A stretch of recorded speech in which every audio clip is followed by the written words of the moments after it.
Hello and welcome to the first instalment of the Coach Analysis series for SuperCoach in 2022. My name is Enno and I'm from Fantasy Take TV. If this happens to be your first time on the channel, I hope you enjoy the content and I would greatly appreciate if you hit the subscribe button below.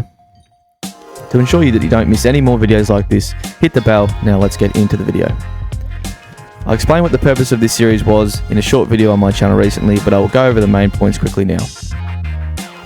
Every round throughout the 2022 SuperCoach season, I will analyse the top 100 Hall of Fame coaches and their teams. They are the best performing coaches over the last 3 seasons of SuperCoach, as calculated by Nico from SuperCoach data.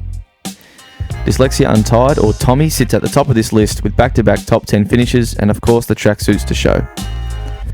We will analyse the ownership of players across their teams and discuss the key talking points, with every few rounds getting on one of the coaches for an interview on their thoughts and current strategies. Please do not hesitate to leave me feedback in the comments on anything you think can be improved or what you want to see.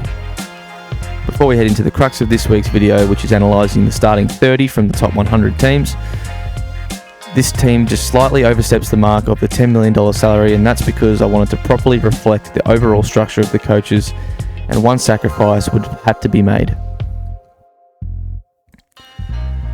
Starting in defence and ordered by price, you can see Jack Chris sitting at D1.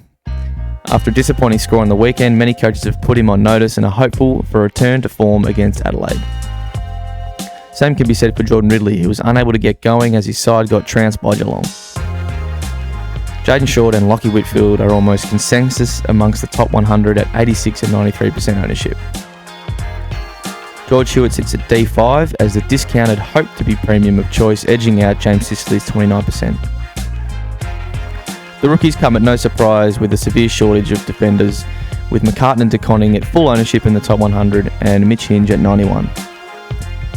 Gibcus sits as the 4th defender rookie, with the coaches that opted for going 4 deep in defence. Moving on to the midfield, and no surprise that Jack McRae sits at M1 as the best performing midfielder over the last 4 years of SuperCoach. Touk edges out Jack Steele as the M2 of choice with 64% to 46%, which is noticeably higher than his overall ownership in the game at 25%. The top coaches clearly see and believe in the super premium status of Touk Miller. Lachie Neale is the first absolute lock and consensus 100% picked premium. Not a single top 100 coach saw a reason to fade the 2020 Brownlow medalist.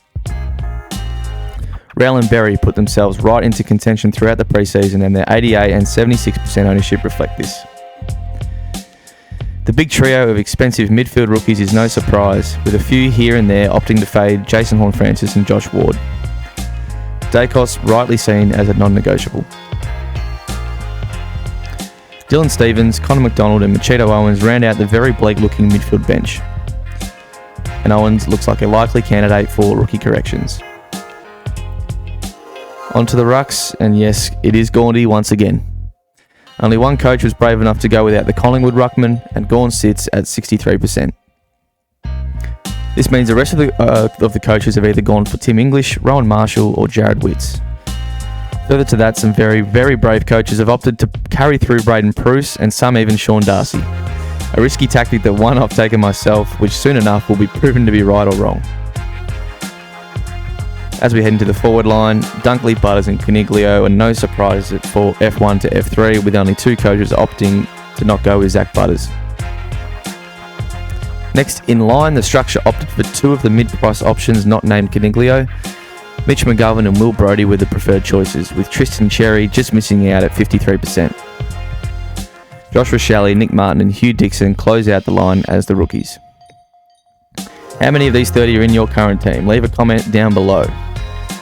Most coaches have had to sacrifice somewhere, with either 5 defenders down to 4, or fading one of the expensive rookies like Hinge, Jason Horne-Francis, Josh Ward, Dylan Stephens or Josh Rochelle. Now we'll quickly cover over some things of note that weren't covered in the team section. Clayton Oliver is the next big promo of choice, sitting at 27%, denoting that the clear big 4 was shown during the preseason.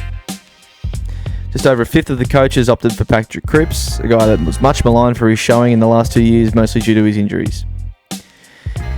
His 132 in round 1 gives the owners a lot of confidence that he may be back to his best.